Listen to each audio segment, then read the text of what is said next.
Hi, everybody. It's Saturday. It's July 17th, day 3 of Canadian Flowers Week. We're celebrating for 7 days straight, highlighting our Slow Flower Society members who are here in. Hang on a sec. I'm going to add. I'm going to add a guest, and then I'll tell you the rest of what I was going to say. We've got 2 guests today. And the other one is, we're going to get her on soon. Hi, Becky. Hi, Debra. Good morning. Good morning. I'm trying to get our special guest on. Happy Saturday. I was starting to say we're highlighting our Canadian Slow Flowers members during Canadian Flowers Week, but we should be highlighting them all the time, and that's why I'm glad you're on here with me. So I'm going to introduce our special co-host today, Becky Feasby. Becky is coming to us from Calgary, Alberta, and the owner of Prairie Girl Flowers. Hi, Becky. How's it going? Hi, Debra. Great. Good. Big wedding today. It's sunny. It's still smoky, but maybe not quite as bad. Oh my gosh. I'm glad you're outdoors. You were kind of enclosed in a little inner chamber yesterday. I was. Oh my gosh. Well, all washed out and gross. I don't have the nice lights like you do, Debra. oh yeah, I had to buy this light right here, this softbox, after someone complained on a webinar that they didn't like seeing the reflection in my lenses. It still kind of shows, but anyhow, our special guest today, well, Becky curated this whole fabulous session for 7 days. I love what you did, Becky. You kind of went across the country and try to highlight somebody in every province. And so we're in your own home province today. And so I think we lost our guest, Moira MacKinnon. Let me see if I can invite her to join again. Here she is. And then the connection was maybe a bit off, but plus she was I need to have her change. Yeah, do you change your screen? Hi, Moira. Hey. How are you? Oh, good. So happy to be here. Thank you. Yes. Moira, are you vertical or horizontal on your device? I'm horizontal. Should I be the other way? Yeah, try vertical. I know that we gave you those instructions. Oh, there we go. Yes. Oh, Right. you're upright now. Every time we think we have Instagram figured out, they change the rules. So I apologize. No, we lost her again. Maybe it's a connection issue. Yeah. Let's try again. Yeah. So we've been through it all, right? Today's Saturday. So we started Thursday in Toronto, in Ontario. Moira with Jamie from the local flower collective. Yesterday we visited BC with Lorna from Nine Bark Farm and the Island Flower Growers. And today we're in Alberta, up in Edmonton. Moira's about 3 hours north of me in Calgary. And so she's joining us from there, and Moira does fabulous things with her business, Love and Fantasy Flowers. Well, thank you. Love the name. It's great. Yeah, well, I did study the whole map of Alberta before I got on to see how Edmonton is. Is it the provincial capital? It is. Okay, so is it it's the biggest sort of a hub of government, commerce, and all, and then you're farther north than Calgary, though, right? Yeah, we are. The largest, most northern city in Canada. Okay, so what zone is that? Because I can't imagine the challenges you have with local flowers. It's zone 3, but in the city, there's a lot of microclimates, right? So it is sort of a little bit of a harbinger of warmth and wind blocks and all those good things. A little zonal denial going on. Oh, yes, big time. Well, Becky, why don't you give a little background about how you and Moira know each other and, have been part of workshops together, and then we'll just jump in and get the whole introduction of Love and Fantasy Flowers, which is such a great name. It's such a great name. And so I met Moira just over 2 years ago, sort of virtually through Instagram. And then she came to the first Sustainable Flowers workshop I had in Calgary in 2019. So then I was lucky enough to meet her face to face. And then since then, we've been buddies, Prime. Supporters, and That's our great. network in Alberta just keeps growing, which is really, really nice. And so then Moira came to my workshop last September as well. So I got another What was the one that I attended virtually? Was that last September? Okay. Last year. Yeah. Yeah. Well, and this is actually, I'm seeing you up at close and personal on Instagram, Moira, because that was like a big room and I was on Zoom and I couldn't really see everybody. I was So only like this big on the screen. Yeah. Moira, great. So Moira grows great stuff. So she has Love and Fantasy Flowers, which we'll let you tell us about, Moira. Sure. But also starting the Alberta Flowers Cooperative. Well, collective is technically the name. Well, it's not technically anything. Like, we're still so in this open, like, feeling it out phase. Like, it's actually amazing to be part of this lineup because I spoke with Jamie and Lorna just about their process in developing their cooperatives, collectives. And, here we're just trying to do the Wild West version of their beautiful organizations that they're working on. Well, let's put a pin in that so we can first hear about Love and Fantasy Flowers and tell us a little bit about your path to flowers, Moira, and how you define your business. Sure. Well, my path to florals, I actually worked in a retail flower shop for years, and there was always something about it that like just wasn't jiving with me. And once I kind of figured out like, oh, there's this whole world of people who are actually just doing the growing. And we actually got an opportunity to move into my grandparents' house, which is like 1/8 of an acre on the west suburbs of Edmonton. And it was like, okay, here we go. Let's turn these lawns into a garden. Yeah. Wow. Oh, seriously. Yeah. And you don't need much. You just need something, right? You got to just start somewhere.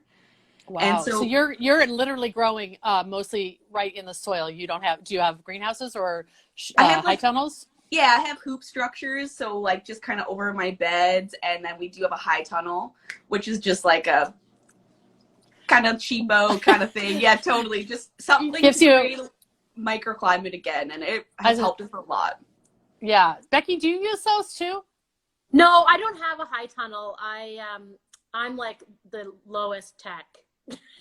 Got it. Possible here, but every year I add a bit more. Yeah. So Moira, do you kind of define yourself then? I didn't realize you had such an extensive floristry background. So are you a floral or a farmer florist or a florist farmer? How do you, which do you choose? It's like that. Totally. Those words define what I'm doing because I just try to grow as much as I can, like in this limited space and season. Obviously, that's the other constraint.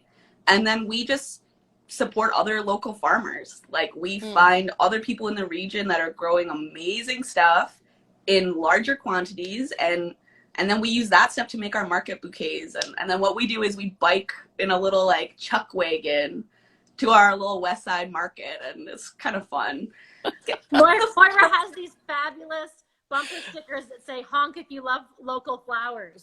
Yeah, I saw that on your website. I have to order one. That's so awesome. Oh, I'll send you one, Debra, for sure. What's a chuck wagon? Is it like a little like an ice, like people who used to vend ice cream cones or something off of the back of a bicycle?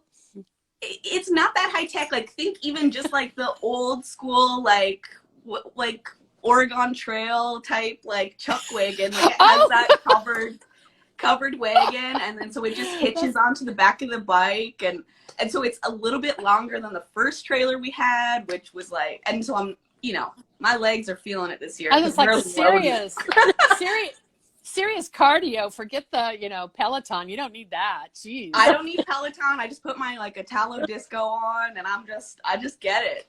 I just get it. My Talk God. about low carbon footprint, right? That's right. Let's that is a real affirmation, Becky, what you just said. Like this is the 1 mile bouquet. Like you're growing, you're designing, and you're cycling to to the market. Is it like a farmer's market? It's a farmer's market, yeah. And it is outdoors, so that proves it's a whole other host of challenges. Like last year, I don't think we had a single market without rain. And obviously this year, like we haven't had any rain. And you kind of want the rain? It's been about like 40, like feels like 40 degrees, like in Fahrenheit's what, like 110 or something. It's been hot. Are we messing up your market day? Do you go on Saturdays? It's actually Thursday evenings. Oh, so great. Oh, so good. so Saturday mornings, like another flower farmer that I work with all the time, he does his market, and I got to show you what I picked up today. Okay, check out these lilies. These are lilies. What? Oh, wow. They're called apricot fudge.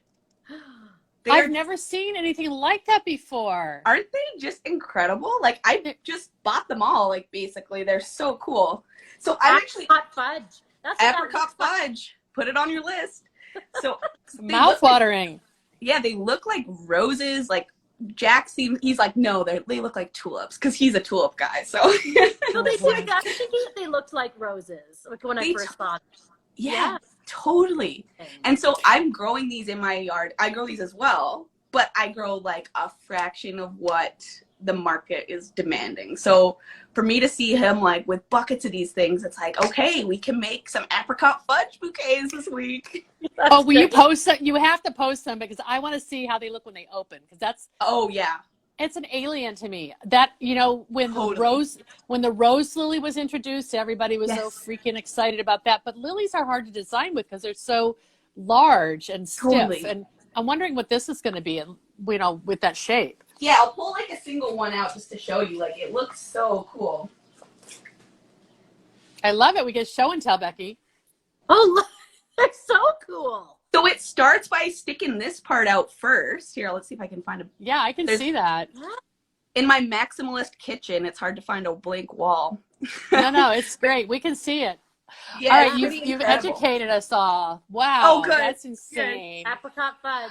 Put it on the list. Okay. Yes. Well, Becky, you want to kind of open the conversation about the what's happening with this collective, and we'll hear a little bit more about that. Sure. Yeah, I'd love to, because Moira started it this past year and did a few great things for Alberta growers, including offering Lisianthus plugs, like on bulk buy, and dianthus. Wow. A few sort of special things so that people could have access to some things. But Moira, tell us where it's at now and where you want to see it go. For sure. Well, so this started up as a little project between Brianna Young, and she does Borrow A Farm. So it started up, she had bought these Lisianthus plugs. I was so intimidated by Lisianthus. And so she just said, hey, like, I way over ordered, like take a tray or something. And I'm like, okay, I'll try it. And then of course, like, fall in love with how amazing homegrown Lisianthus is. And it's just, everybody's got to do it. It's so good. And talking to florists, they're like, the best Lisianthus we can get is locally grown. Wow. Grown, sorry. No, we gotcha. Yeah. And, you know, it's funny because, like, Alberta flowers are just not on the map. Like, I asked the wholesaler, like, hey, what do you have that's Alberta grown? And she's just like, we don't even go there. Like, we're just BC and then imports. And so to me, I'm like, it seems like such a missed opportunity, especially with our later season, because what we can hit are, like Alaska does with peonies. Like, why couldn't Alberta peonies be flooding the market in June, July, like Alaskan peonies are? Yes, I think you cut out there. You cut out there for a minute, but and are you on Wi-Fi or on cellular right now, Moira? I wonder if that's the difference. I am on Wi-Fi. Okay. Should I be on? Well, maybe. No, I mean, if you keep freezing up, that's one thing I've found is like just getting rid of Wi-Fi and just going on cellular. I think that's what I am today. Sorry, we're giving tips on Instagram Live here because we don't know what we're doing. I can holler at my husband to get off the internet. You heard Moira say, she was saying, you know, the way Alaska does peonies, Alberta could flood the market with peonies. Like, we grow great peonies here in this cold climate. Yeah. Right? Do you grow peonies, either of you? Oh, yeah. Okay. Well, and it's funny because Becky and I were kind of talking last night, and we have a new project underway, and it's like, it all started because I had ordered all these extra peonies, and I'm like looking around the yard, like, where are these going to go? I have no idea. So, and it ended up that, oh, wow, you kind of put it out to the universe, and like, we actually just yesterday got the keys for our first acre of farmland. So Isn't that exciting? I know What? this is a big deal. Oh my Yeah, gosh. it's huge. So the are yesterday. you leasing the land near you? leasing the land, it's just about 20 minutes west from me, so just on the edge of the city before the next satellite. Mm-hmm. It's huge. Like, it was funny because Becky's like, oh, like, you know, do you want to talk about that? And I'm like, if it comes up. And then as soon as I said that, I was like, it'll come up. I'll talk about it. Well, I mean, it's sort of, you're illustrating the natural progression of a floral entrepreneur. Like 1/8 of an acre might have been fine when you were just designing, you know, for your own designs. But now other people want to buy your flowers, and now you see the potential because there's no local flowers in Edmonton unless they're like on a micro farm, right? Oh, totally. Like, exactly. There's the bigger scale farms are coming. Like, there are people putting up big hoop houses and all these things, and it's coming. So, like, I feel like the Lisianthus is gonna explode, and it's really exciting. But I think the thing I want to say too is that the land acquisition was like a lot easier, like less expensive. Like, it was just, if anyone needs that process demystified, like, send me a message.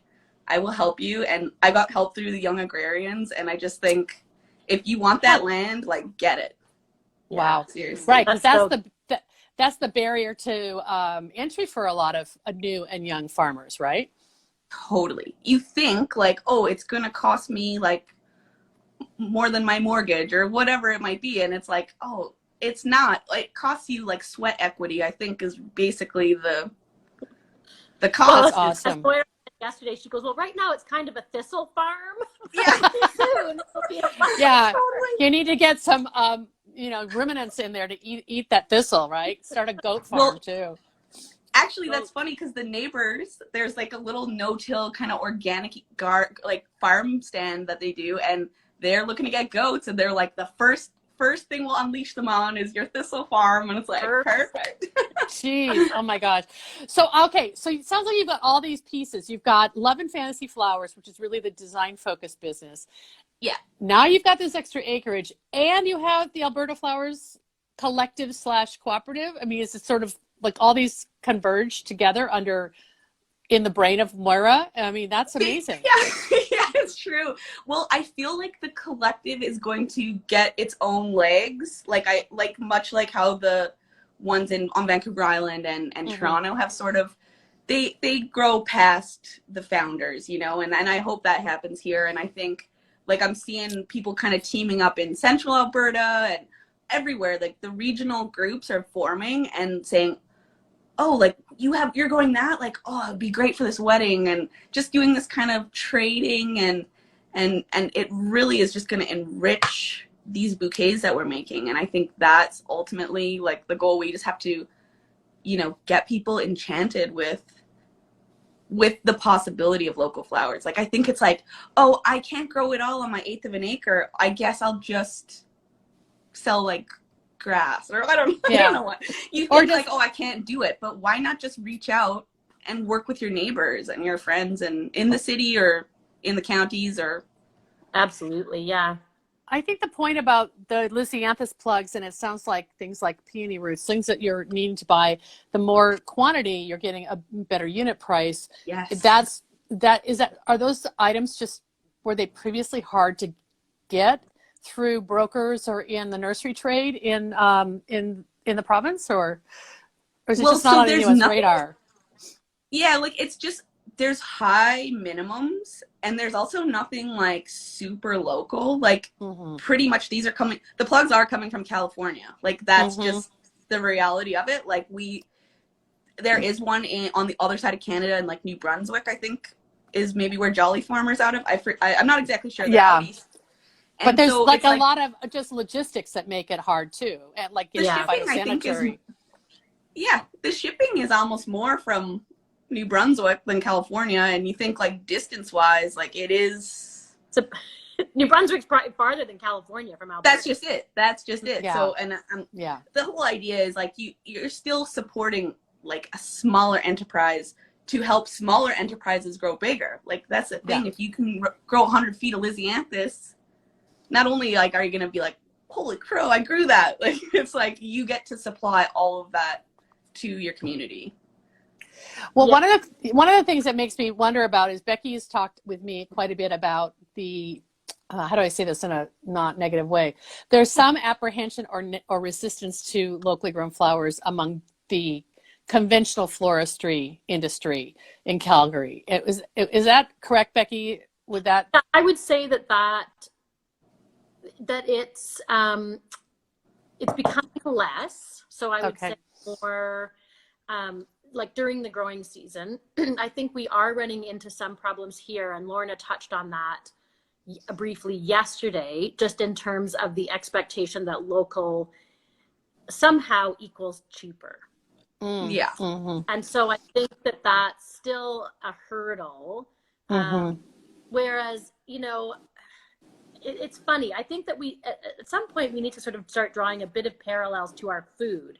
Because when I go to the farmer's market and buy beautiful tomatoes that are locally grown, whatever, I'm paying more for those than I am if I go to the supermarket and buy tomatoes that don't taste as good.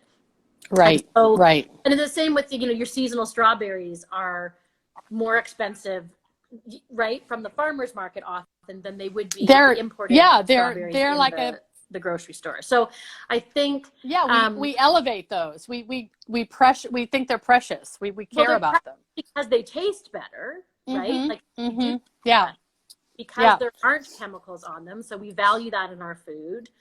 We value the relationship we have with the grower, right? Thinking, wow, like this is amazing, you grow this. And we see that farmer and we think, okay, they grew this plant from seed, they cared for it, they harvested it. Whereas I think we're still facing a little bit of a disconnect with that with respect to flowers. Simply because big box stores and supermarkets and everything, you know, now you can just grab and go and it's no big deal. And we don't ever think about where those flowers are coming from. So I think there's change on the horizon. Like I think that we can expect people to start to appreciate the value of a stem of Lysianthus, right? Or definitely. a peony.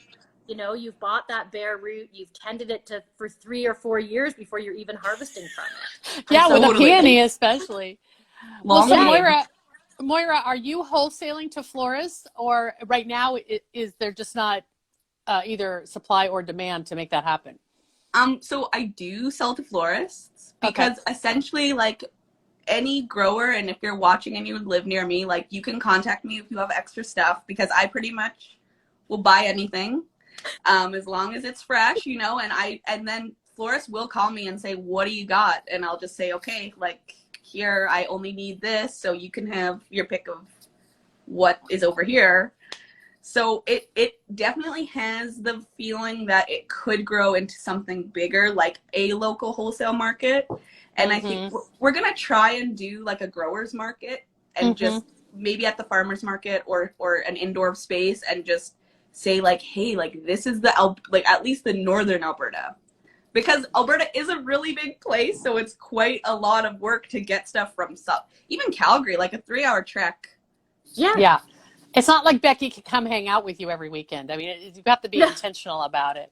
But Becky, you may want those Lysianthus, so you might say, Moira, meet me halfway. And, you know, I think that there's people are starting to do that. And one thing that Moira's done, she's really sort of mindfully set about trying to figure this stuff out. Start small, you know, spitball some ideas, try some things, like see what works, because it's hard to figure out what the platform for a local wholesale market would look like, right?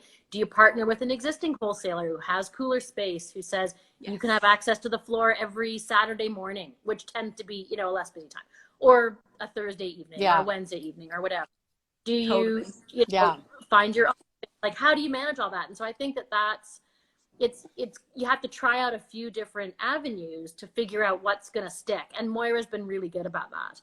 Well, you're so kind to say so. And, you know, really, like, it's a collective. Like, I may have ideas and I may have, like, some marketing kind of, like, techniques that I'm using. But so often you get kind of burnt out. And then all of a sudden some other girl will say, hey, what are you doing on this? Like, I have these ideas. And it's like, okay, great. Let me write that down. Like, let's go. It's just people bring their own flavor. You've created this accessible thought process that everybody has something to contribute. Totally. I love that. And, you know, It's just true, talking yeah. about the And seasonality. So, I do. oh, The go ahead. momentum is building in Alberta for sure. Absolutely. I think that the flower growers are sort of, you know, knocking people's socks off with like, holy smokes, you can grow this in Alberta. It's like, yeah. Oh, Right? big time. So Yeah. what is that window, Moira? Because you're farther north than Becky even, so you're probably a little bit colder zone. Is it like No, she's Moira actually has a better zone than me. really? Growing. Okay. Yeah, they have a longer growing season than Calgary simply because we're close to the mountains, so we have Chinook winds and things like that. So Got it. yeah, Moira's a little bit better. You guys get quite dried out by those Chinooks. Yes. Like, so it's warmer, but then what it does is it takes away the snow earlier and can kind of. So Yeah, you're yeah. so you're what are you like June or May? When do you start harvesting your early crops? I am harvesting tulips in May, and we do bulbs because we have to. Like, I just can't wait until June to start. Right. Like, the winters are long here, so I go a little catalog crazy, like I think all winter farmers do. It's like, okay, spring's gonna hit, and we're gonna just go hit the ground running, like. So you have your all your specialty tulips and Yes. narcissus and all the smaller bulbs, and then when is first frost? Is it usually in September? September, yeah. Like, I'm like, I hope we can get to Canadian Thanksgiving is what, second week of October. Yeah, I'm just like, come on, that'd be awesome. That'd be so awesome because then you would have. We did a couple of years ago, maybe. It's so hit and miss, and I think that like climate change has made those variables so weird. Where you could have a September where it is hot. Yeah. Or you could have a September where it snows September 15th, right? So yeah, and it's a hard frost. Yeah, and it's I've been crushing. Oh yeah. So sometimes you're out there throwing your nightgown over the plants. Well, that's what I do. Honestly, and that's why the tunnels, I feel like, really have been a bit of a game changer, because we can plant out the first week of April. And yeah, sure, it might still get quite cold, but we can wrap it with just enough protection. Yeah, put blankets on it if we need to. Like, it's just, at least it's in the ground, right? So, Moira, with that kind of almost 5-month window for fresh flowers, it seems like you too are probably on the dried flower train to capture that demand and create demand and then fulfill demand, right? That's just it. Like, so we're gonna, with the collective, I really want to do a dried flower market in like maybe around that kind of Thanksgiving window, and just say like, this is the alternative. Like, yes, some people are going to heat their hoop house to have dahlias still in October, but most people don't have that luxury. So what that means is, like, Becky, you were saying like no more roses for Valentine's Day, and I'm just like looking at all these dried peonies, and it's like, this is the money. This is so beautiful. This is what people, wonderful. They're gonna want it if they see it. That's just it. If they don't even know you can dry a peony, like, how are they gonna? Well, and we're lucky in Alberta that we have Heather Henson from Boreal Blooms, who you've interviewed, Debra, who's sort of the queen of making the aesthetic of dried flowers stunning, right? Like, you see her dried flower bouquets and you're like, I'd have that for my wedding bouquet in August. Do you know what I mean? Yeah. Like, Exactly. Yeah. So it's changing it's changing the perception. Yeah. Definitely. Well, and it's like, you know, if in the US, you could say like American grown is it's like you have all these regions that are like so temperate, and in Canada you have like 2 regions that are temperate, and they're not even as temperate as, like, you know, most of the states. So it's just it is a more challenging scene. No, it's a great point.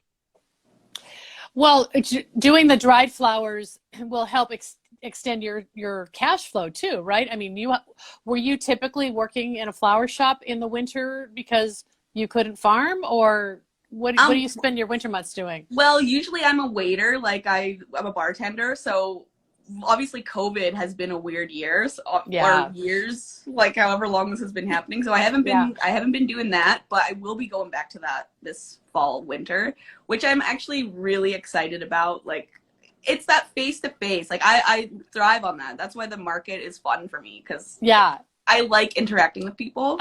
Really, I can tell. Yeah. Yeah, exactly. And maybe that bar will let you have an arrangement on the counter with your business cards or something like that, so you can market to those customers. Totally. They're so supportive. They honestly, they would completely like shut down the place an afternoon and let me do a thing there if I wanted. That's Wow. good. Yeah, they're Well, when Becky comes up, you guys will have to have a local flower party, and Yes.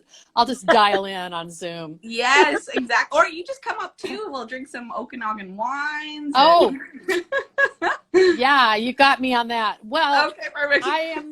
I'm excited, as I said yesterday to Lorna.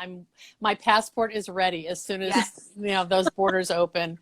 Actually, I was in British Columbia on March 15th of 2020. I literally came back home 2 days before the border closed. So I am, Wow. I cut it close. Yeah, But, exactly. this has been so much fun, Moira, just to spend know. time with you. And, so glad Becky suggested we talk with you. Before we go, can you just explain to us where the name Love and Fantasy Flowers came from? It's just a happy business name. Oh, thank you. Well, so actually, like, my husband Robert and I, when we got married, we were like, let's make a wedding theme. And so, I don't know, we came up with Love and Fantasy as our wedding theme.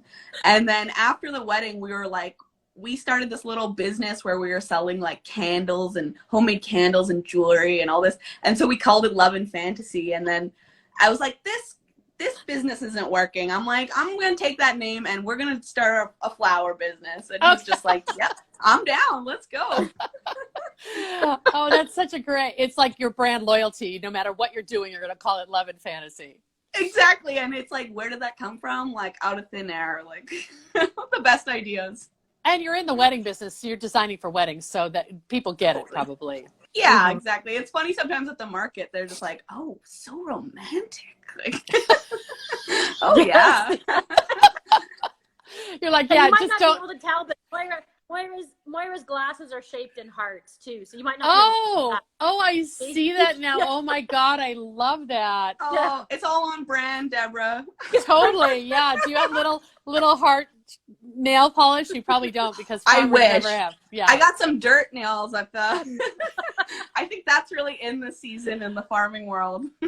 but let's be realistic. You are selling fantasy and love, because Totally. that's how we respond to flowers, and we just need like Becky described, the alternative is the big box or the grocery store. So we really have to kind of show people there's a choice. Exactly. And it's like, for the love of your planet, for like, you can you can fantasize about a better world. And that I loved what Lorna was saying yesterday about like farmers have this ability, like you can actually take action.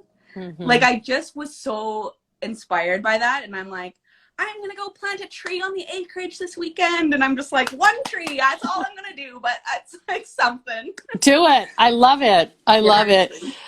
Well, Becky, any concluding thoughts as we wrap up day 3 of this? Has been so wonderful and so great to share with our fans.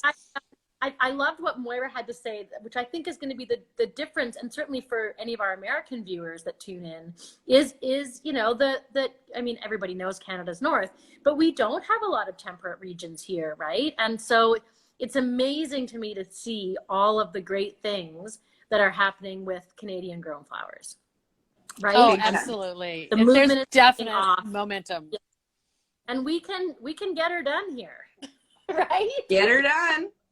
Yeah. I mean, there's so much I see in general. There's so much national pride. Like, whenever I go shopping in Vancouver, it's like, is this a retail store that's only selling Canadian designed and manufactured clothing? That is always catching my eye. Like, I want to know more about that. So why can't flowers be great Indigenous artists as well? Always find a nice local beater, some Indigenous art. That's the way to go. Support. Oh my gosh, I love it. You better put those on your Instagram so I can find who those are and, I will order from for them. sure. Yes, totally. That's awesome. Well, Moira, thank you so much. This is day 3 of Canadian Flowers Week, hosted by Slow Flower Society. And tomorrow we have, we'll be back at the same time with a guest from Saskatchewan, Bailey. How do you say Bailey's last name? Is it Duker? I think so. Okay, Bailey. Yeah. That's how I sounded it out. She'll tell us. From Boondock Flower Farm. She's a relatively new member, and I'm so excited to meet her. So yes. Me too. Come back and join us. Yeah. I'll be here. I'll tune in. I love this series, and you both are just rock stars in the flower world. But you know, oh my gosh, we're rock stars, and we can get our internet to work. That's like the big. Yes, well, rock stars. All right. Well, so you're gonna go plant a tree, Moira. Yes. Becky's gonna. Becky, I can't believe you have a wedding today, and you took time to talk with us. Oh Jeez. Yeah. Becky, no, we're good. I've got good. Ready to go. You're just under the screen tying a boutonniere right now. Yeah, I made it all down here. Yeah, exactly. It's like oh my gosh.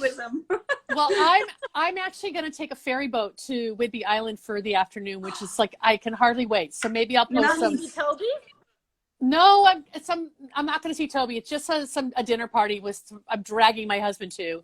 Oh, nice. But I don't have. If I was left to my own devices, I would have gone for the weekend. But no, right. This is I sadly will not see Toby. But I love a ferry boat. So exactly. Just love a little break. And I'll see you tomorrow, Becky, and maybe I'll see you in the audience. Moira will wave at you. I'll be there. Great. Okay. Take care, everybody. Okay, thanks again. Thank you. It was great. Bye. Bye.